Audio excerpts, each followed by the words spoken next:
Bom dia, pessoal. Para quem não me conhece, meu nome é Cláudio Sabino. Sou advogado constitucionalista e filósofo cristão. Hoje, notadamente, dia 9 e 9 é o número de Deus, ou seja, o número perfeito. Já falei em diversos vídeos sobre a importância e o segredo que existe por trás do número 9. Não irei repetir, existem vídeos aí. Mas hoje, dia 9 de março, estou voltando aqui depois de uma triunfada na quaresma, né? Logo após a quarta-feira de cinza, estou voltando aqui depois de muitos estudos, muitas meditações, muito vale da sombra da morte, muito Monte Sinai, que é exatamente o lugar que Deus usa diariamente para construir, não somente construir a nossa fé de forma gradativa, como ele fizera com o patriarca Abraão, como também para nos lapidar, nos renovar, nos purificar e até mesmo nos castigar. É exatamente o Monte Sinai e o Vale da Sombra da Morte, que é o lugar que Deus usa, né? Para além de nos permitirmos a enfrentarmos os mais diversos problemas do dia a dia e aprender a superá-los, ato contínuo nos dá também, por via reflexa, a ímpar oportunidade de escrevermos os melhores capítulos de nossas vidas no momento da dor, da opressão, da supressão e da humilhação. Não à toa, aqueles que se elevam e se exaltam serão humilhados, e os que se humilham serão exaltados. 1000 cairão ao meu lado e 10.000 à minha direita, mas nada me abalará, pois o Todo-Poderoso estará sempre comigo e conosco, hoje e sempre. Amém. Céu e terra passarão, somente as escatológicas palavras e promessas do Todo-Poderoso não vão lhe passar. A boca fala do que o coração está cheio, e o coração se farta com o que sai pela boca. Razão pela qual devemos fartarmos os nossos corações com coisas boas, para descobrir a boa, agradável e perfeita vontade de Deus. Este estou à porta e bato. Se alguém ouvir a minha voz e abrir a porta, entrarei, cearei com ele, e ele será comigo. Onde abundou o pecado, superabundará a graça, e isso, contudo, significa entender, em uma primeira síntese estreita, que para cada demônio, para cada anjo caído de Lúcifer, que diariamente não faz a menor cerimônia, tampouco hesitam em entrar na mente das pessoas para desviar do caminho estreito, existe no mínimo 2 anjos de Deus para combater um demônio de Lúcifer, ou seja, da serpente do Éden. E esta é exatamente a razão pela qual hoje estou voltando aqui, depois dessa secura espiritual, o assédio, como defendia a Madre Teresa d'Ávila e São Tomás de Aquino, o pai da dualística, exatamente para compartilhar um tema sensível, porém importante, notadamente diante dessa deflagração de mais uma guerra, notadamente no último dia do mês de fevereiro, sabe, de 28, ocasião em que Trump, aliado de Israel, notadamente da pessoa de seu primeiro-ministro, a saber, Benjamin Netanyahu,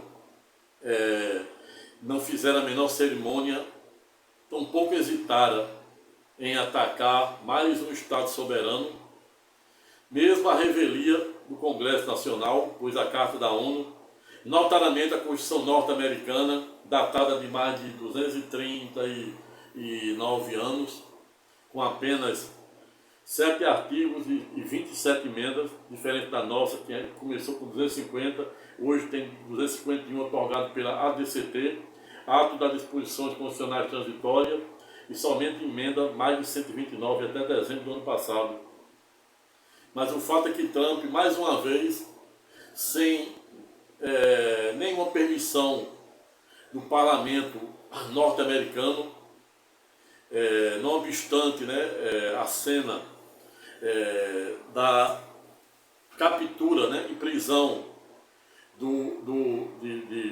de Nicolás Maduro na Venezuela, sem nenhuma autorização do Congresso norte-americano, e para além de o Congresso norte-americano, após o episódio da captura de Maduro por Trump, ter proibido Trump tomar qualquer medida de invasão à soberania de qualquer Estado soberano, sem autorização do Capitólio, ou seja, do Parlamento, ele mais uma vez ignorara, como ele vem ignorando a ONU, vem ignorando a Constituição norte-americana, vem ignorando a Carta da ONU, notadamente o primeiro, segundo, terceiro e seguintes artigos da Carta da ONU, criada logo após a Segunda Guerra Mundial, onde diz que nenhum Estado soberano, a despeito de seu direito interno, e no caso aí ele utilizar a época e continua utilizando a lei Magnitsky para taxar o mundo, ameaçando o mundo, pode invadir nenhum sistema político, democrático, econômico,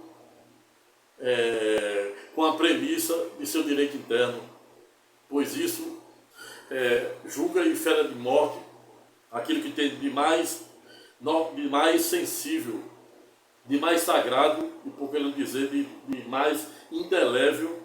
Não há como negociar a soberania, é como impressão digital, ninguém tem igual, e isso aqui é o que torna cada um de nós, você que está a me assistir, nos mais longínquos lugares deste pontinho pálido azul, segundo Carl Sagan, em Isis de 1900, que é o nosso planeta Terra. É exatamente a impressão digital que torna você que está a me ouvir uma pessoa especial, pois ninguém tem igual. E por simetria, quando estamos a falarmos de soberania, cada um tem a sua, e cada um tem também a legitimidade de defendê-la. E é por isso que os grandes monstros do direito constitucional, notadamente especialistas em direito internacional das gentes, são pedagógicos, no sentido de dizer que o país que perde ou que vende a sua soberania, ele assina um tratado ou um édito de morte. E aí me vem à mente Nicolau Maquiavel, o grande protagonista da obra O Príncipe, onde, com base nas penínsulas italianas, Nicolau Maquiavel, no bojo de sua obra póstuma, ensina como se construir um Estado forte, a contínuo, dizendo que para um Estado ser forte, ele precisa ter um bom sistema de arrecadação de tributos, e a gente vê aí hoje a maior potência do mundo, não somente detentora do maior PIB global, como também detentor de um maior sistema tecnológico, perdendo apenas para a China, ficando a vizinho aí da China, que está em segundo lugar. Mas os Estados Unidos, para além de ser o maior PIB, Produto Interno Bruto, para quem não sabe, PIB, ele representa toda a riqueza gerada por determinado país, na macro e na microeconomia. E os Estados Unidos, para além de ter o maior PIB, tem também a maior tecnologia e o maior sistema bélico militar do mundo. Não à toa hoje ele se faz presente em mais de 80 países espalhados pelo mundo, com bases militares na Itália, na Alemanha, em diversos países do Oriente Médio, onde será objeto, em especial, do tema que iremos deliberar já. Mas o fato é que o mundo está pegando fogo. E no final do mês passado agora, dia 28 para cá, eclodira mais uma guerra com a assinatura digital, com a impressão digital dos Estados Unidos, ao lado de Israel, que também, em que pese, não obstante, só exista de 14 de maio de 1948 para cá, quando, após a intervenção de um gaúcho brasileiro, a saber, Oswaldo Aranha, que fazia parte do Conselho de Segurança da ONU, e naquela sentada, em idos de 1947, convidaram autoridades palestinas e a autoridade de Israel, dos judeus, dos semitas ou hebreus, que são sinônimos entre si, para criar um Estado para cada um. E aí, a partir desse movimento, quem for o grande mentor e precursor desse movimento foi o sinoísmo, movimento sinoísmo. E aí, que era exatamente em busca, que marchava na direção da independência de Israel.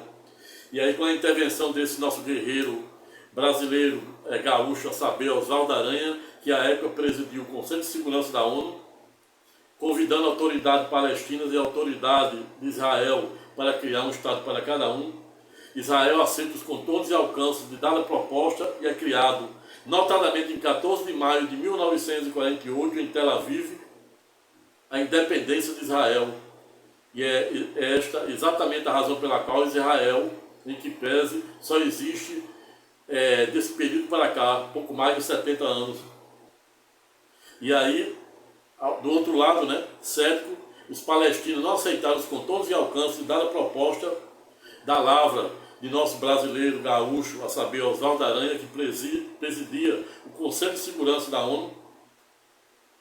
Cria-se apenas o Estado e reconhece a independência apenas do Estado de Israel, em Tel Aviv, que para a comunidade internacional, em que pesa, incluindo os Estados Unidos, México, Canadá e a União Europeia, para além de ser considerado o centro financeiro de Israel, outro sim por via reflexa, eles entendem também que deve ser considerada a capital do Estado soberano de Israel.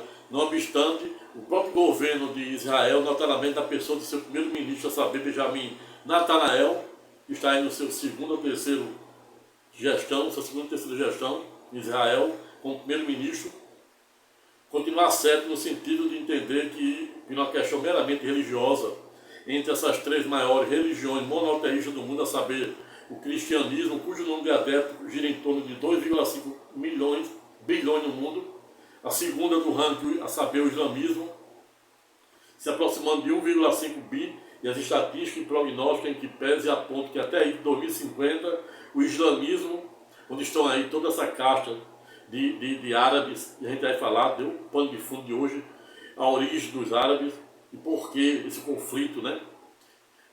Qual a origem desse conflito e qual a solução, né?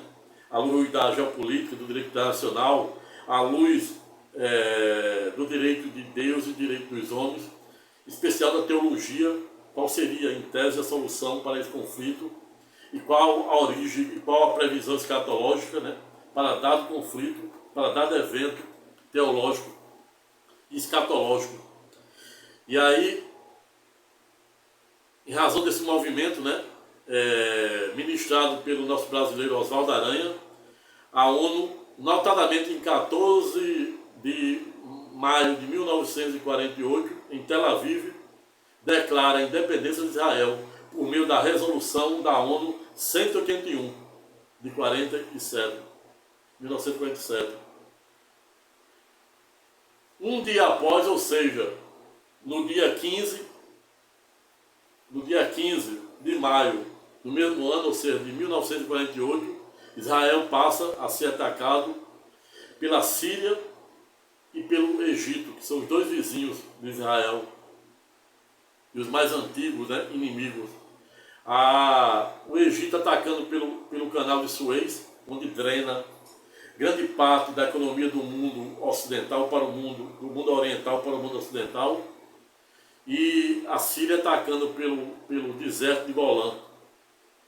E aí você vê aí, né, a origem dessa guerra de titãs entre judeus, israelitas e árabes, palestinos, xiita e sunitas. Para quem não sabe, todo xiita, em tese, faz parte, está mais próximo da ala dos terroristas.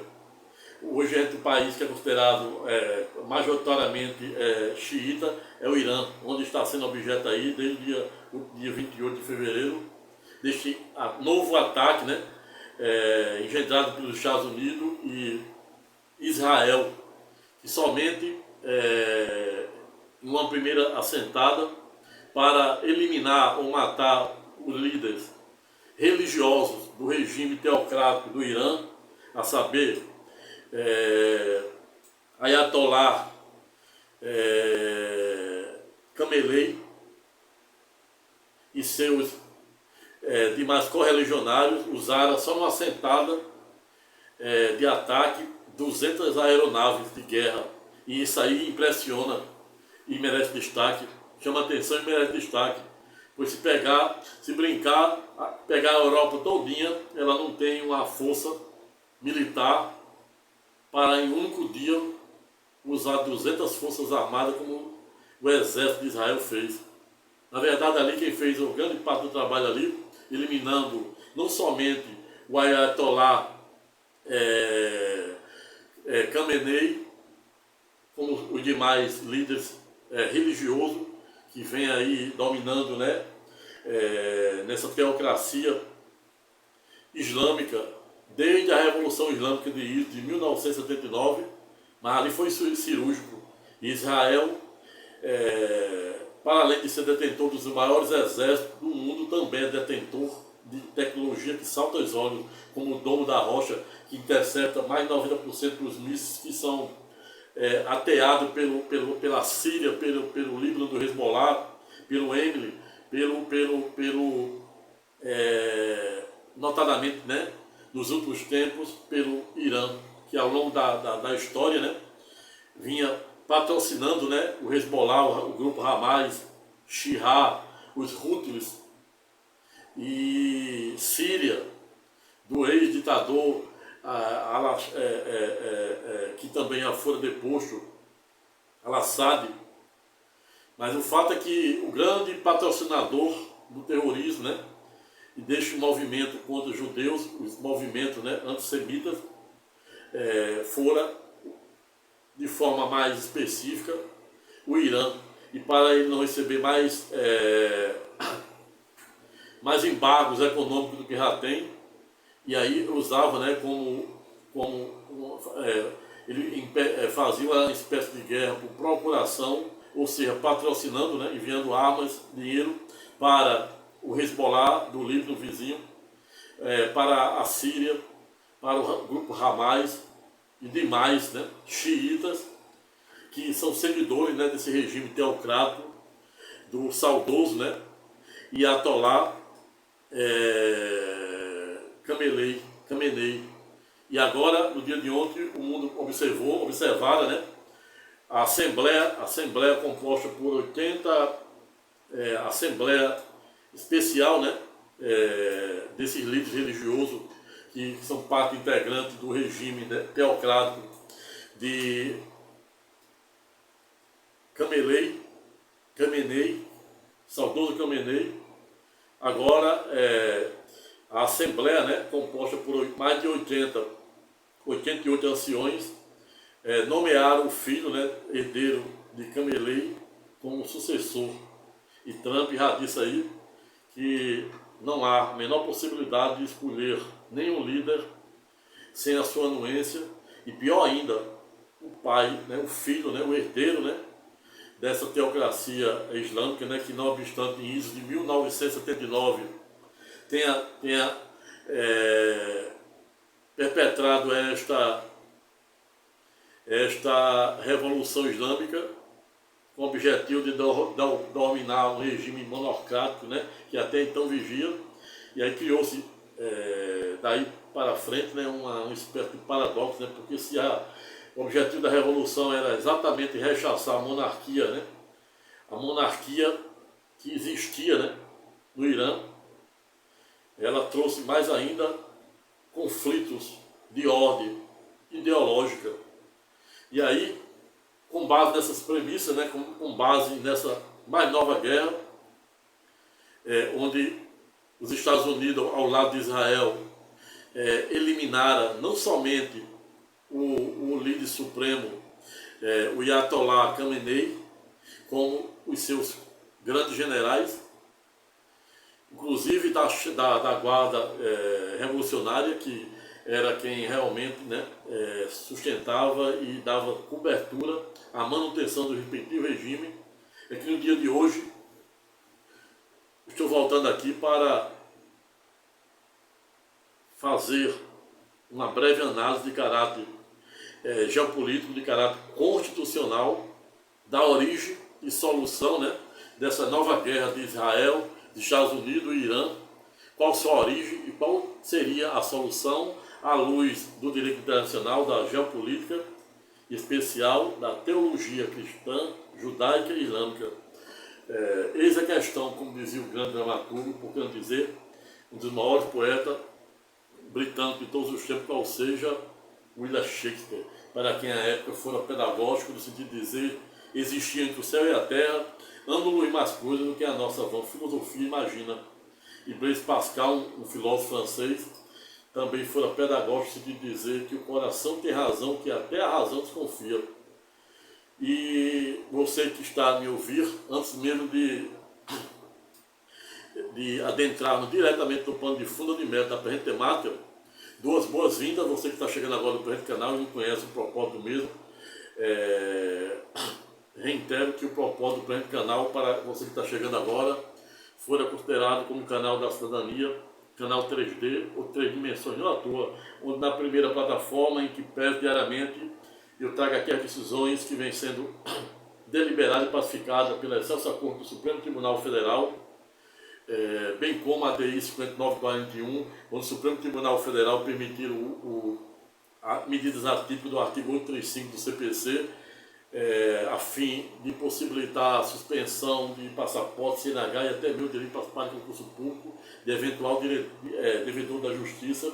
E eu ressalto, né, que essas medidas o juiz só pode aplicar em casos extremamente excepcionais, quando o devedor é quanto mais, que é exatamente aquele que deve e não paga porque não quer. É aquele que deve e não paga porque não pode. Quanto mais é aquele que deve e não paga porque não quer, ou seja, vive ostentando em redes sociais, em altos carrões, em altos cruzeiros, altas viagens, altos banquetes, etc. Nesses casos, né, e observando o princípio da dignidade da pessoa humana e o direito da profissão, exercício da profissão, conforme bem ponderado no fundamento da ADI 5941, alguns juízes podem nessas hipóteses extremas. Mas existe também aí vídeo onde eu falo do coque, como usar as palavras e os argumentos para obter sucesso na advocacia e na vida. Falo também como sintonizar a frequência quântica de Deus. Falo sobre o julgamento e condenação do ex-presidente da República, a saber, Sua Excelência Jair Messias Bolsonaro, a expressivos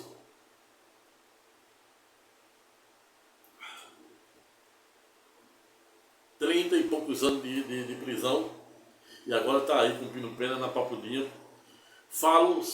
Tem diversos vídeos onde eu falo sobre da morte e a sucessão do saudoso Papa Francisco. Falo da democracia sinodal, da igreja sinodal. Falo de direito imobiliário, direitos e deveres de quem compra e vende o imóvel. Falo da possibilidade de quem compra um carro e imóvel financiado pelos bancos. E agora fico muito atento, pois não precisa mais os bancos recorrerem. No caso de inadimplência, recorrer à justiça, eles podem recorrer apenas no cartório e reaver e tomar seu carro ou seu veículo sem necessidade de nenhuma ordem judicial. E eu sempre fui contra, porque todas as medidas que são representam retrocesso cultural, jurídico, econômico, eu sempre rechacei e hei de rechaçar. Mas no presente canal você também tem vídeo aí onde eu falo sobre esses diversos porquês Israel, né, desperta tanto amor e ódio ao mundo, né? E esta é a razão pela qual começo desde já, né, agradecendo aos novos inscritos, aos mais de 372 mil views ou visualização que o presente canal obteve, e se o que eu falei até agora, sobretudo os mais de 1.300 vídeos que já tem publicado, você se identifica com algo, te convido a se inscrever no presente canal, convidar o maior número de pessoas para fazer o mesmo, dar o seu like, apertar o sininho para ser avisado para os próximos vídeos que irei fazer, e ao final do presente vídeo, se gostar, deixe seu comentário de forma educada, respeitosa, elegante, dizendo de onde está a falar, e me estimulando a continuar a fazer esse trabalho com objetivo único e exclusivo de compartilhar de forma gratuita informações e experiência obtida ao longo de mais de 50 anos. Exatamente este o maior propósito do presente canal. Dito isto, e para que o presente vídeo aula em tese não fique mal que eu pretendo, já passo a fazer uma breve introdução histórica, né, para a gente ter noção, para a gente ter uma ideia e despertar nossa consciência mítica, cósmica, democrática, né, da origem desse conflito do Oriente Médio, não somente da origem, né, dessas guerras de Israel contra o grupo terrorista Hamas, Síria, Hezbollah, Yemen, e agora chegando ao Irã, que era a antiga Pérsia, era o antigo Império dos Medos. O fato é que não há como entender, ou como entendermos, os contornos e alcances desta guerra de titãs entre Israel e os palestinos, entre Israel e os árabes, sem contudo voltarmos na linha do tempo. Por falar em linha do tempo, por que não dizer viajarmos na árvore genealógica, né? Ou na gênese desse problema que se dá exatamente lá em Abraão. Abraão, né? Que era cuja sua terra natal era Arão, e ele se encontrava em Arão na época em que Deus se revela para o mesmo, no sentido de pedir que Abraão abandonasse toda a sua parentagem, toda a sua riqueza e fosse supostamente para Canaã, que é Israel hoje, e que no caminho ele ia dando passo a passo. No caminho, naquela época, a Mesopotâmia, onde fica o rio Eufrates e o rio Nilo, estava passando por uma seca, fome, e Abraão acaba desviando o caminho, batendo no Egito. Chega lá sua mulher, a sua esposa, que era Sara, que Deus mudou seu nome era Sarai, mudou de Sarai para Sara, que significa em hebraico princesa. Sara era uma mulher muito bonita, não obstante ser infértil. E aí Abraão desvia caminho, vai bater no Egito. Chegado lá, é recepcionado pelo faraó.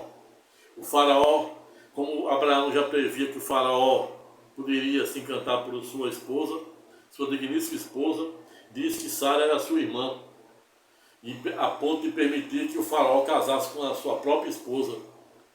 E aí, na hora de o faraó consumar o ato, Deus aparece em sonho para o faraó, diz: nem chegue perto de Sara, pois ela é irmã de Abraão.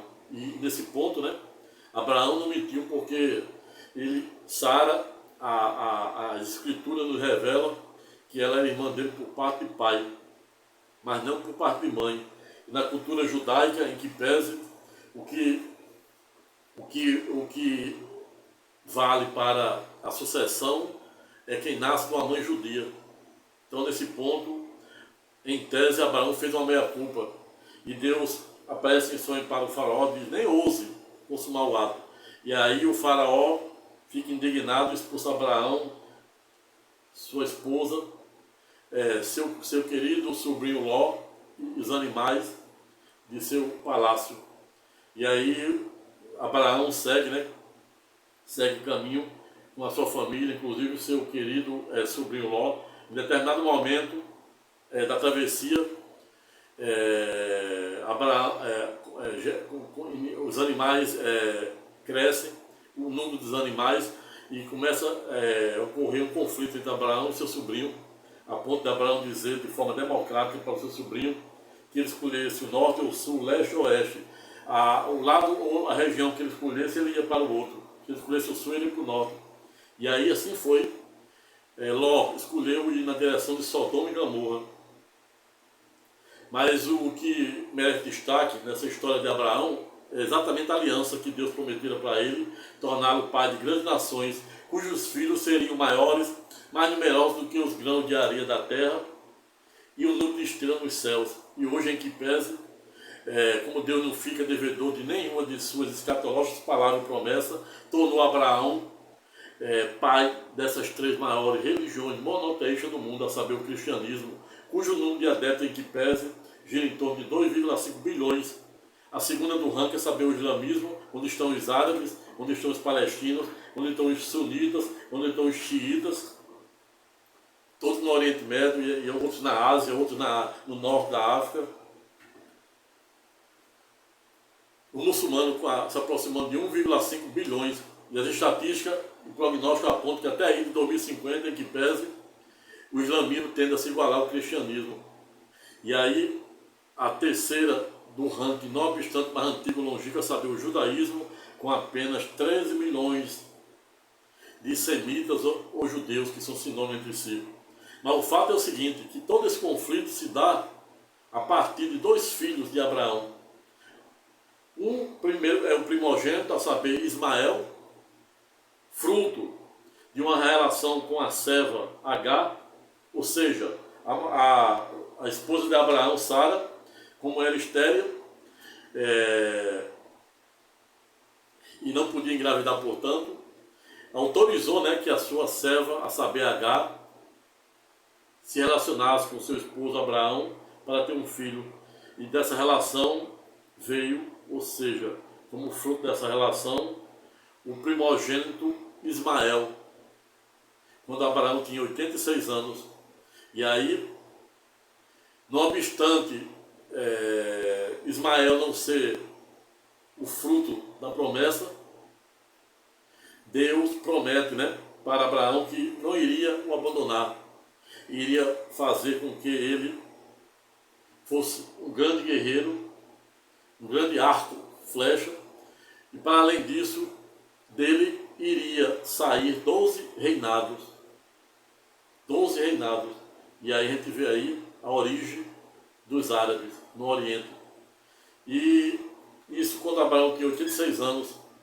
E aí o Ismael passa a conviver, né, com Abraão e Sara até a época em que Abraão tem 100 anos e Sara 90. E aí nesse período, né, a gente calculando aqui, quando Abraão engravidar Agar, ele tinha 86 anos, e para 100 a gente tem um lapso temporal de 14 anos, dando a entender que Ismael já tinha aí 14 anos, no momento em que Deus engravida Sara. E quando o fruto da promessa nasce, a saber, Isaac. E interessante aqui que existe uma passagem em Gálatas 4, 21 a 31, da lava do erudito Paulo de Tarso, que ele faz aqui ele remonta essa história, né? Faz um trocadilho teológico, no sentido de comparar Isaac ao filho do Espírito, e Ismael, filho da carne. Aí faz aquele duelo, né? Aquele duelo entre a carne e o Espírito. Muito interessante. Gálatas 4, 21 a 31. Mas o fato é que o tempo passou, naquele deserto de uma tenda beduína, Ismael crescera como filho primogênito de Abraão, do patriarca Abraão. E aí nesse período, quando Deus faz um pacto com Abraão, prometendo torná-lo pai de grandes nações, iria lhe dar seu primeiro filho, a saber, Isaac, fruto da promessa. Abraão já tinha 100 anos e a sua esposa 90. E aí, quando Isaac nasce, não obstante, né, antes de nascer e antes de até Deus engravidar com o Espírito Santo, pois Sara era estéril, Sara ironiza, diz: como, Senhor, ouvindo a história do pacto entre Deus e Abraão, eu, uma mulher cuja fertilidade acessara mais de 50 anos, com 90 anos, vou engravidar. Aí Deus, ouvindo aquela história, disse: você não pode, dada a sua miserável natureza humana, mas eu posso, pois quanto maior a sua fraqueza, maior o meu poder diante de ti. E é nesse ponto, né, que merece outro comentário, provando que não há como se conectar com o Espírito de Deus por meio da carne, e sim por meio do Espírito. E é por isso que eu recomendo a leitura de Gálatas 4, 21 a 31, onde Paulo de Tarso, né, faz um trocadilho teológico, fazendo até um paralelo aqui entre Ismael, filho da carne, ou seja, uma relação carnal entre Abraão e a serva Agar, em relação ao filho da promessa, que é Isaac, que nasceu do Espírito, do pacto. E faz aqui, né, aquele duelo entre aquela luta, né, diária que todos nós temos entre a carne e o Espírito. Mas o fato é o seguinte, que a origem dos árabes está em Ismael. E de Israel, e de todos os judeus, israelitas, está na pessoa do segundo filho, fruto da promessa, saber, Isaac.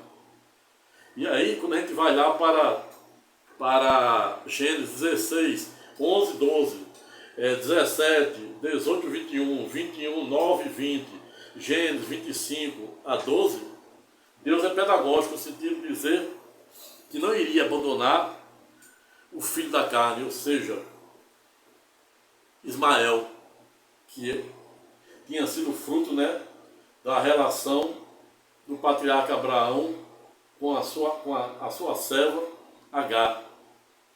e que iria transformá-lo em pai, né, de 12 reinados. E a gente vê esse reinado, né, esse reinado que tem hoje dos árabes, a origem deles é Ismael. E do outro, com o filho da promessa, a saber, Isaac, Deus também, por meio do filho de Isaac, a saber, Jacó, permite que ele tenha 12 filhos também, onde esses 12 filhos se tornam nas 12 tribos de Israel.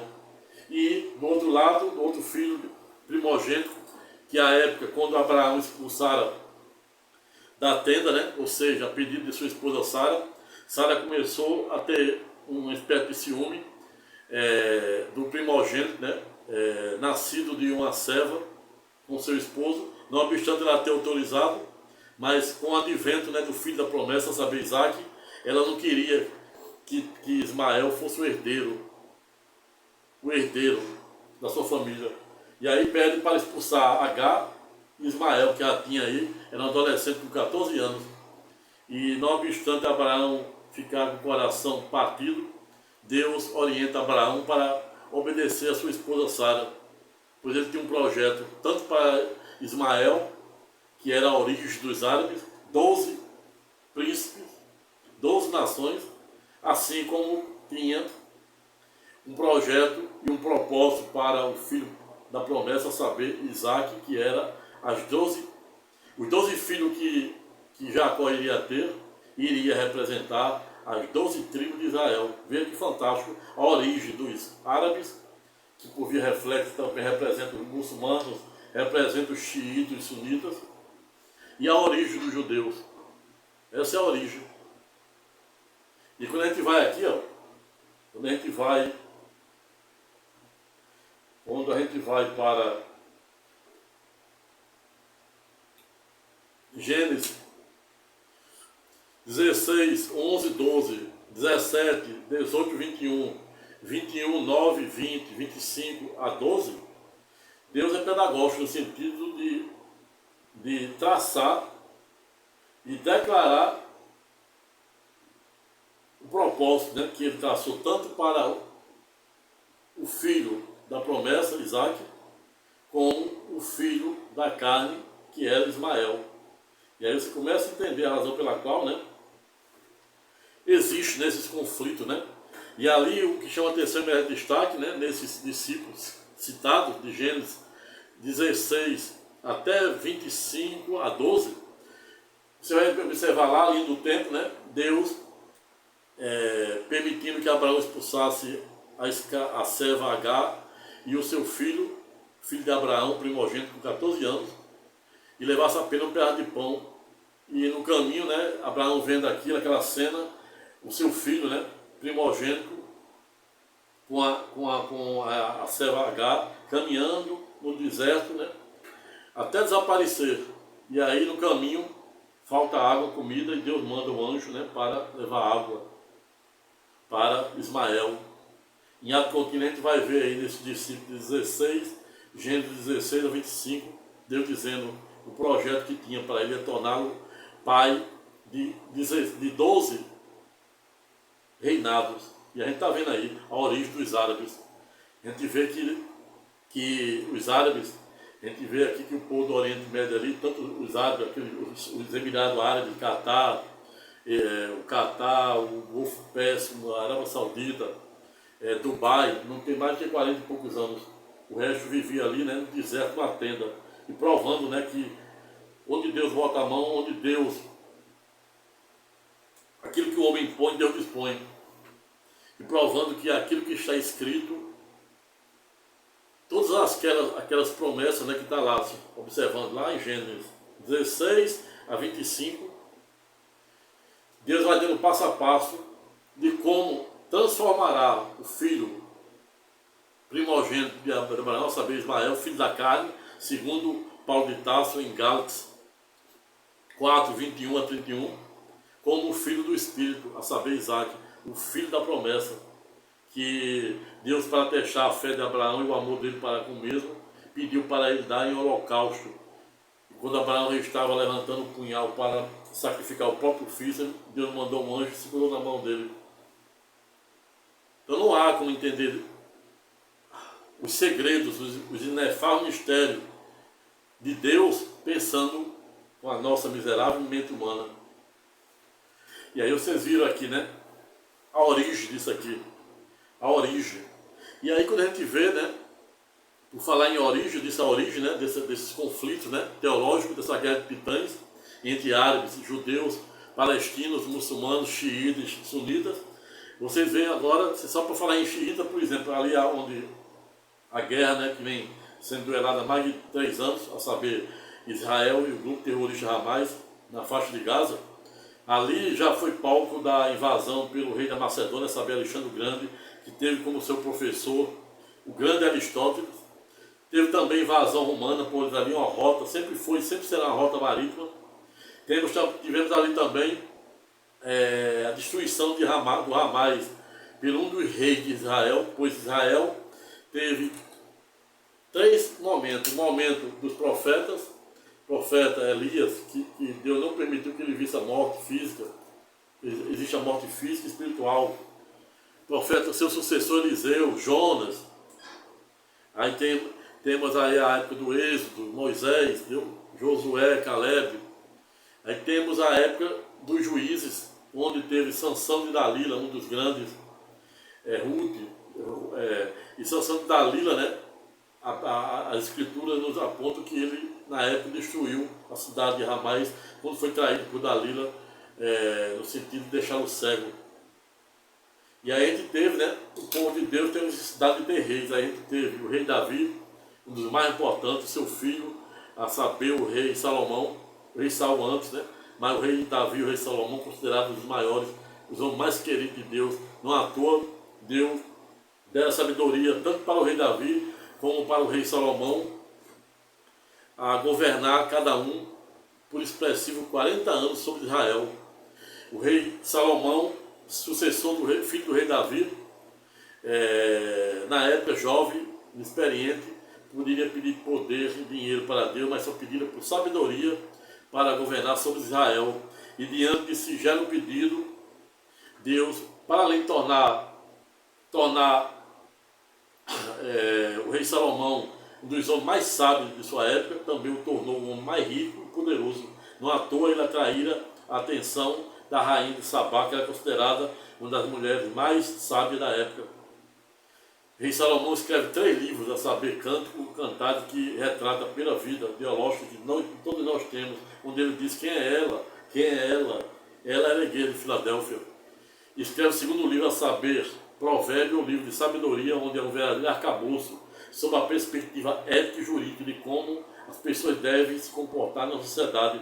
Chega a 3ª vida, onde nós também iremos passar, escreve seu 3º livro, a saber, Eclesiastes, no sentido de dizer, na vida tudo passa, o que me conformara era eliminar a certeza de saber que doravante poderia contar com o todo-poderoso Senhor dos exércitos do 3º céu. E ele cria, né, a partir deste 3º momento da sua vida, 28 tempos, o tempo de nascer, de viver, de guardar, de jogar fora, de falar, de calar-se ou silenciar, de morrer. 28 tempos, recomendo a leitura. Pois tem muita gente que começa 1001 projeto e às vezes não dá nem o primeiro passo, às vezes dá e às vezes chega perto e desiste, por falta de persistência. Aí me vem à mente Aristóteles, que disse que o que importa não é o ato, e sim a repetição do ato, ou seja, a perseverança, remontando, né, a esses 28 tempos estabelecidos pelo rei Salomão, sobretudo a cultura e a filosofia chinesa oriental, que diz que a gente precisa saber, entender e compreender, sobretudo respeitar o processo da vida, remontando exatamente esses 28 tempos, né, que o rei Salomão estabelece. Tempo de nascer, de viver, de ouvir, de se calar, de guardar, de jogar fora, de se renovar e etc. Às vezes a gente não precisa falar nada, como fizeram na época Moisés, quando estava já idoso, nas batalhas, ele tinha que levantar o braço, né, para o poder de Deus ser acionado, e ele não conseguia mais. Aí o irmão Arão levantava o braço dele, para ver que não tem hora que a gente não precisa falar nada, simplesmente ouvir. E é por isso que a boca fala do que o coração está cheio, e o coração se farta com o que sai pela boca. Razão pela qual devemos fartarmos os nossos corações com coisas boas, para descobrir a boa, agradável e perfeita vontade de Deus. Eis que estou à porta e bato. Se alguém ouvir a minha voz e abrir a porta, entrarei e cearei com ele, e ele será comigo. Mas afinal, o que estamos a falar, como diziam os gentios? A era dos gentios. Estamos a falar exatamente deste mundo líquido, deste mundo em ismo, ou seja, em transformação geopolítica, em transformação teológica, em guerras. Jesus disse, quando estava pelos seus discípulos, né, quando seria o dia do Senhor, disse que o dia do Senhor seria como o dilúvio de Noé, seria como a destruição de Sodoma e Gomorra, mas seria como a dor do parto. Quanto mais próximo o parto, mais próximo do Senhor estaria, mas ainda não seria o fim, seria apenas ao início das dores do parto, e que ficasse atento aos sinais. E os sinais estão aí, a toda volta, guerras e guerras. Ele disse que antes que isso acontecesse, tinha que existir desastres ambientais, naturais, terremotos, maremotos, guerras, nações se colocando contra nações, reino contra reino, está aí. A gente vai lá para a profecia de Ezequiel e Daniel, ele fala da queda do reinado, né? Onde a Pérsia, né? A antiga Pérsia, a atual Irã está aí. E o cenário está só o tabuleiro teológico e geopolítico se formando. E para a gente compreender esse tabuleiro, a gente precisa entender teologia, a gente precisa entender direito internacional, a gente precisa entender por que Trump age do jeito que age, e a gente precisa compreender Nicolau Maquiavel, autor do Príncipe, quando disse que entrou por os anais da história com a sua frase, abre aspas, os fins justificam os meios, fecha aspas. Mas Nicolau Maquiavel, né, para a gente poder entender por que Trump age do jeito que age, remontando a doutrina Monroe, que dizia que americano é só americano do norte, e aí esquecendo, né, e gerando um paradoxo em relação aos seus vizinhos México e Canadá, que são os 3 países, né, que irão sediar a Copa desse ano, daqui a 3 meses, México, Canadá e os Estados Unidos. Mas a doutrina Monroe, logo após a Segunda Guerra Mundial, estabelecia que americanos são do norte, ou seja, quem é do sul da América Latina, como nós, para os americanos, e à luz dessa doutrina Monroe, não passa de um quintal, ou seja, de uma colônia. E é isso que Trump quer ressuscitar. E é por isso que eu digo que o país que vende a sua soberania, ele assina um tratado ou um ético de morte. Mas o fato é o seguinte, você não irá conseguir compreender os contornos e alcances dessa guerra sem fim, sem entender a teologia, sem entender a palavra de Deus, a origem, como eu acabei de dizer aqui, a origem espiritual, a origem teológica. Quando a gente fala disso aqui, né, céu e terra passarão, somente as escatológicas palavras e promessas do Todo-Poderoso não onde passar. O que está escrito está se cumprindo no tabuleiro. Ismael representando os árabes, os xiitas, sunitas, os muçulmanos, o islamismo e o filho da promessa e do Espírito, segundo Gálatas 4, 21, 31, representando os judeus, os hebreus e os cristãos, ortodoxos ou não. Para você entender por quê, né? Você vai entender o porquê, né? Esses conflitos sem fim. Sob a perspectiva teológica, eu passo agora a fazer uma abordagem sobre a perspectiva do direito internacional, do constitucionalismo, sobre a perspectiva da geopolítica, o que defendia Nicolau Maquiavel, né, e por quê, né, e essa doutrina Monroe do ex-presidente, né, dos Estados Unidos, que criaram no sentido de dizer que americanos são americanos do norte, esquecendo e tornando os americanos do sul, como nós, América do Sul, América Latina, como meros quintais ou meras colônias. Trump, no cair da ficha, o seu governo está representando o maior retrocesso cultural da história. Tudo aquilo que foi conquistado ao longo da Primeira e da Segunda Guerra Mundial, como ONU, OTAN, Carta da ONU, Tratado, Convenção de Viena, Tratado sobre direitos civis, econômicos, políticos, artigo 1º, 2º, 3º e seguinte da Carta da ONU, que diz que nenhum país, nenhum Estado soberano, a despeito de seu direito interno, pode invadir nem a soberania. E o Congresso norte-americano, pela segunda vez, foi pedagógico, no sentido de dizer que Trump deveria ter consultado, não somente consultado, como pega a autorização do parlamento. Como ele, a exemplo do que ele não fizera também em invadir a Venezuela e prender o seu líder. E aqui nem se diga que eu estou defendendo nem o regime autocrático, mas falando sobre a perspectiva do direito internacional, que é o que deve reger as relações entre as nações. Carta da ONU, Convenção de Viena, Pacto Social da Costa Rica, Pacto de Direitos Civis Humanos, Princípio da Dignidade da Pessoa Humana, e etc.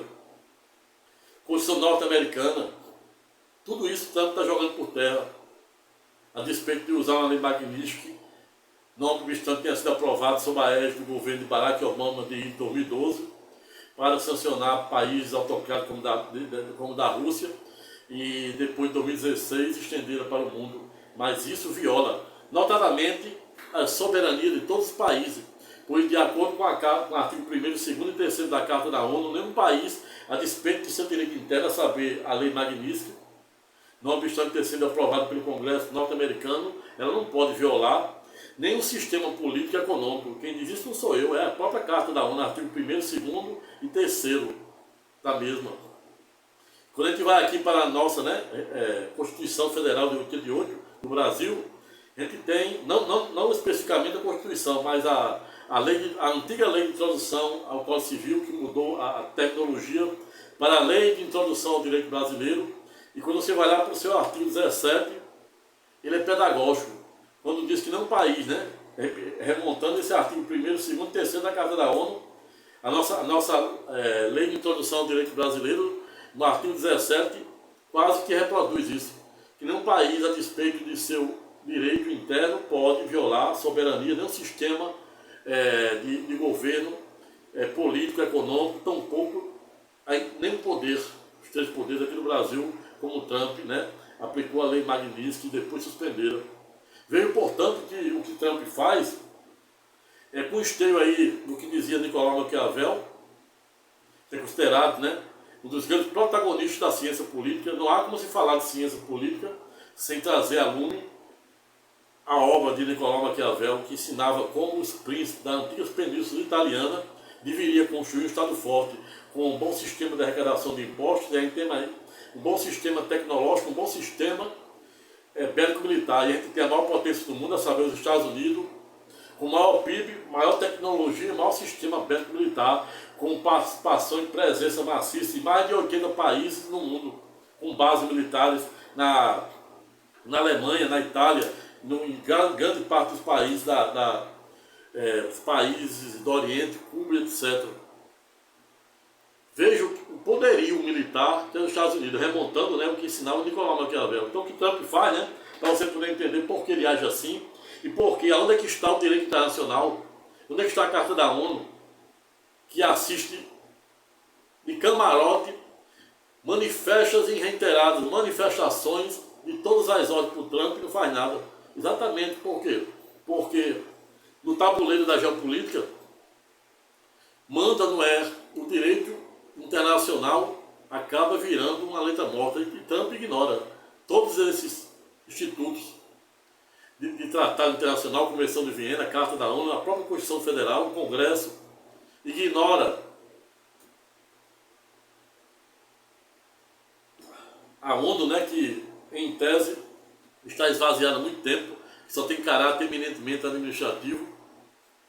E você entende que quando é muito difícil haver a rigidez, o cumprimento do direito internacional, pois apenas a título de exemplo, o acordo do Mercosul e o UE, que estava há 25 anos engavetado e foi assinado agora há um mês. E semana passada o nosso parlamento estava referendando, o Senado Federal, o Congresso estava referendando esse acordo, pois para passar a vigorar em todos os países da Europa, salvo a França, né, que recorreu à Corte Internacional de Justiça, deve cada país consignatário assinar e ser referendado pelo Congresso, ou seja, pelo parlamento de cada país. Você vê o quão complexo é. E mesmo que determinado país assine, na hora que ele, de acordo com a sua soberania, de acordo com a sua discricionalidade de país soberano, quiser sair, basta dizer que não tem interesse mais. Então é muito complexo. Existem dois tipos de normas no âmbito do direito internacional, chamadas normas soft law, que é meramente declaratória, que é a maioria, e outras jus cogens. São pouquíssimas. Não obstante ser imperativa, mas até mesmo, né, quando a gente estamos diante de potência como bélica, militar, de PIB e tecnológica como os Estados Unidos, onde tem presença aí em mais de 80 países com bases militares, a gente vê que é muito difícil fazer cumprir, né, esse colorário desse arcabouço do direito internacional. E aí acaba gerando um paradoxo. Mas para você entender porque Trump age desse jeito, deu com base em Nicolau Maquiavel, com base na doutrina Monroe, não obstante nada justificar, né, sob a perspectiva da legalidade da Carta da ONU, no artigo 1º, 2º, 3º, que diz que nenhum Estado soberano, a despeito de sua lei, de seu direito interno, pode, em hipótese alguma, atentar, violar nenhum sistema político, econômico de nenhum país. E agora o que Trump fizeram junto com Israel, violaram também, mais uma vez, o artigo 1º, 2º, 3º da Carta da ONU, e todos os colorários, né, do direito internacional. Em especial, o que está previsto, né, na Carta, no artigo 5º da OTAN, que foram também criados como consequência da Segunda Guerra Mundial. Mexer com um, mexe com todos. E Trump é o maior protagonista dos Estados Unidos, não obstante ser o maior protagonista da OTAN, é o que mais descumpre. E é difícil, né, alguém bater de frente com a maior potência, não somente tecnológica, como de PIB, maior PIB, e potência bélica mundial, militar, tecnológica, com presença maciça em mais de 80 países. E aí você começa a entender, né, a razão pela qual Trump, o tabuleiro da geopolítica é diferente do tabuleiro da teologia, das escrituras, daquilo que é preconizado na lei de Deus. Mas tudo estão intrinsecamente ligados. E aí você viu aí, né, a origem, né, desse conflito sob a perspectiva teológica, a origem sob a perspectiva do direito internacional, sob a perspectiva da geopolítica. E por falar em geopolítica, não podemos também deixar de trazer a colação a erudita, né, cientista política alemã, saber Elisabeth Naumann, para quem escreveram uma tese muito importante, abre aspas, teoria espiral do silêncio, a ponto de a mesma defender, no bojo da respectiva tese, que pessoas das mais diversas castas de níveis sociais e econômicos, não obstante serem sabedoras que determinada coisa errada, vão para as mídias em massa dizer exatamente o que elas querem ouvir, não o que elas precisam ouvir. E é por isso que eu sou enfático.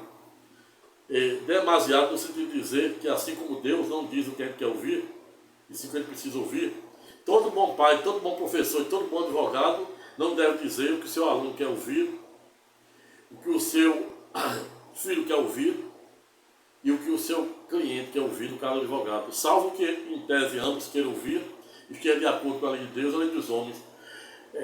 Pois Tiago é pedagógico quando diz cumprir somente a lei de Deus em detrimento da lei dos homens, nos coloca na condição de pecadores. Logo, como dizia René Descartes, devemos fazer o maior esforço para não somente cumprir a lei de Deus, como também a lei dos homens. Agindo assim, estaremos fazendo aquilo que revela a vontade e o propósito de Deus. E quando a gente também, para a gente poder compreender a razão pela qual existem esses conflitos, né, e legitima o tabuleiro político, né, da guerra bélica militar de Trump, de Israel contra o Irã, Me vem à mente aqui outro grande, né?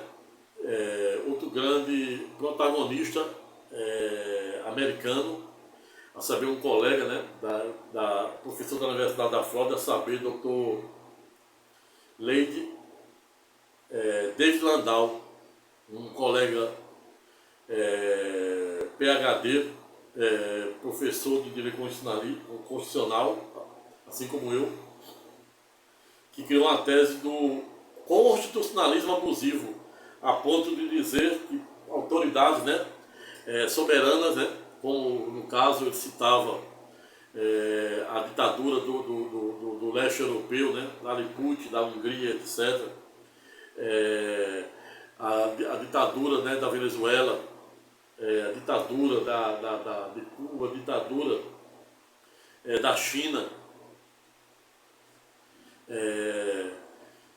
não obstante, né, ser reelegido por usar decreto presidencial, em alguns casos, emenda, né, medida provisória, com força de lei, mas a depender de como se usa, do contexto em que se usa, né, abusando de direitos, fazendo desvio de finalidade e ingerência nos mais diversos sistemas políticos e econômicos, e também a gente aplica isso aqui também no Poder Judiciário.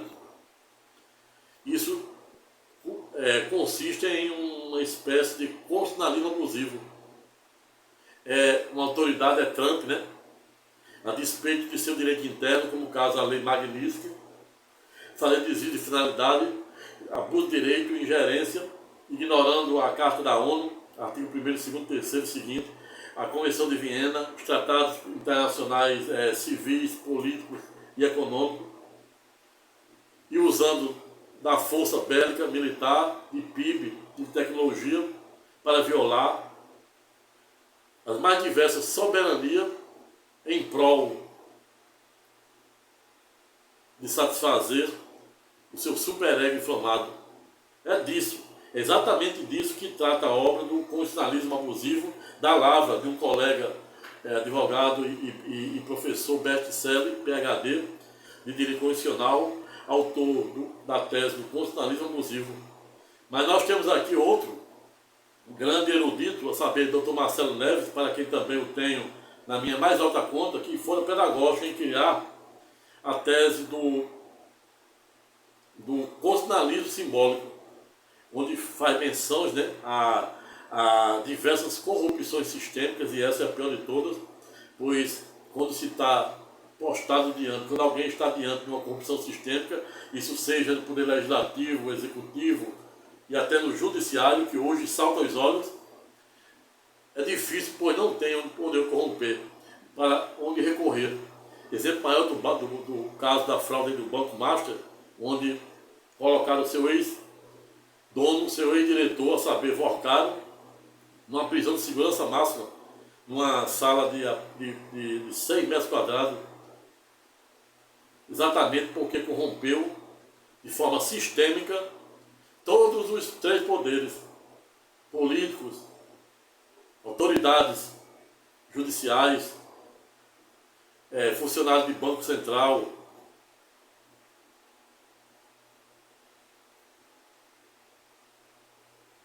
e etc., para realmente ter uma carta na manga na hora que eventualmente ele fosse ser pego. E aí me chama a atenção, né, que um dos seus chamados aí, um dos seus pau-mandados, e alguns repórteres chamando de capanga, que foram presos, né, que era o pau-mandado dele, de Vorcaro, teve uma espécie de angústia de Jacó e suicidou-se logo lá no cárcere da Polícia Federal. Vendo aí, né, me remontando aqui, Marcos 8, 34, 5, quando diz, né, abre aspas, de que serve o homem conquistar o mundo e perder a alma, fecha aspas. Ou seja, me vem à mente aqui Nicolau Maquiavel, quando diz que o homem vive numa meteórica sede de ter, com o tédio de não poder possuir. E muitas vezes, né, quando possui, não consegue usufruir, remontando a dopamina e a serotonina. Dopamina, tudo aquilo que a gente deseja, aspira, almeja, futuro. Até usar o futuro para moldar e criar o presente. E serotonina, o neurotransmissor que Deus colocar aqui para frear os demais neurotransmissores, inclusive a própria dopamina, remontando a unidade da Torre de Babel. Não há como nenhuma sociedade subsistir se existe a quebra da confiança e a quebra de valores éticos e morais, ou seja, nenhuma sociedade matrimonial, social, econômica, financeira, empresarial subsiste se não houver comunhão de princípios éticos e morais. E a Torre de Babel 11:6 ou 6:11 é pedagógica, né? Quando Deus disse, falando para os seus anjos, disse: temos que ir lá. Se não formos lá, ou seja, aquele remanescente lá do dilúvio de Noé, que representava a população do mundo da época, estava construindo a Torre de Babel para se sentir maior que Deus, remontando Nabucodonosor, que por via reflexa hoje é representado por Trump. Mas o livro de Gênesis é pedagógico, dizer o fim de Nabucodonosor, 7 anos vivendo como um animal bruto, irracional, até que ele se rende e reconhece que o Todo-Poderoso é o único rei do universo. E Deus o reabilita e devolve para o trono para ele fazer aquilo que revela a vontade e o propósito de Deus. É exatamente disso que eu estou a falar. Desta crise de legalidade e legitimidade sem precedente e uma corrupção sistêmica, tão bem defendida pelo colega constitucionalista Dr. Marcelo Neves, no bojo da sua tese, abre aspas, constitucionalismo simbólico, fecha aspas. E é exatamente esta a razão pela qual concluo para este temático no sentido de dizer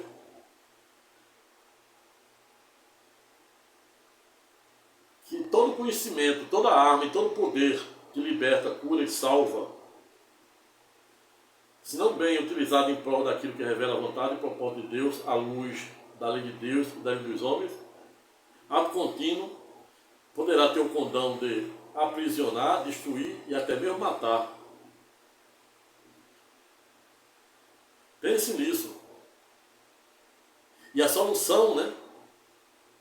Pois a origem, eu já disse, a origem não somente teológica, como geopolítica e legal, deste conflito do Oriente Médio. A origem, já disse, está lá Ismael, filho primogênito de Abraão, e o segundo filho do Espírito, a saber, Isaac, um representando os judeus islâmicos, e os judeus israelitas, e o outro representando os árabes, xiitas, sunitas, muçulmanos. Um representando o cristianismo e o judaísmo, o outro representando o islamismo de Maomé. E qual a solução para dado conflito? A solução já fora dada pelo Todo-Poderoso há 2000 anos, na cruz. 7 gotas. A primeira derramada no jardim Getsêmanico, para começar a remir o pecado capital lá do jardim do Éden, e as outras 6 na cruz.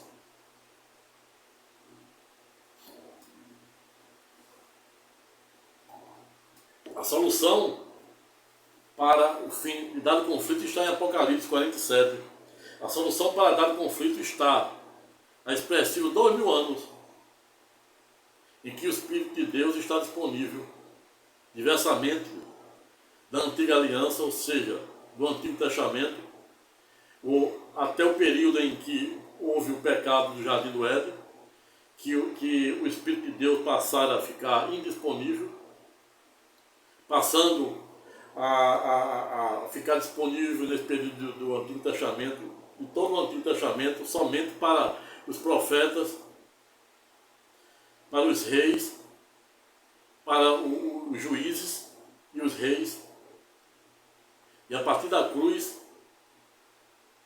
o Espírito de Deus, os 7 olhos, os 7 espíritos do Cordeiro Cristo Jesus, por meio de sua inefável crucificação e ulterior ressurreição no terceiro dia, passaram a ficar disponível para todos que possam abrir um canal, que abra um canal e permita que o Espírito Santo, que os 7 olhos e os 7 espíritos do Cordeiro Cristo Jesus habite diariamente em nossas vidas. Pois, como dizia o grande dramaturgo, poeta português, a saber, Fernando Pessoa. Não sou nada, não serei nada e não quero ser nada. Sou apenas um sonhador que, assim como você, deve diariamente fazer o esforço hercúleo para não somente cumprir a lei de Deus, mas também a lei dos homens. Razão pela qual finalizo em última raça para este temático, no sentido de dizer, se quer ver Deus, veja o homem, multiplique pelo infinito, e logo verá esse ser tão necessário em busca da paz, da felicidade e do amor, e aquele que amordoa objetos estranhos negociam, como dizia Mazili e asseverou, cresce morto. Razão e ciências, e dias virão em que a razão dominará o mundo, e veio São Tomás de Aquino, por meio da sua dualística escolástica, tentar aliar a fé à razão. Pessoal, ficando por aqui, não tive a menor pretensão de botar a matéria, tampouco faz não demérito àqueles que, por um viés ideológico político, pensam de contrário, apenas jogar a luz de Santo Agostinho, um tema sensível, porém importante, notadamente nesse dia de ismo, ou seja, neste dia de transformação, onde não estamos vivendo uma guerra de carne e sangue sim, contra uma guerra contra os principados e os potestades do bem e do mal. Deus com dois terços de anjo, combatendo um terço de anjo de luz, que é Satanás. Se gostar do presente vídeo, dê o seu like, compartilhe o presente vídeo com uma de pessoas, se inscreva no presente canal, aperte o sininho para ser avisado para os próximos vídeos que irei fazer, que não serão poucos, e se sentir à vontade, deixe seu comentário de forma educada, respeitosa, elegante, dizendo de onde está a falar. Fique com Deus e até a próxima.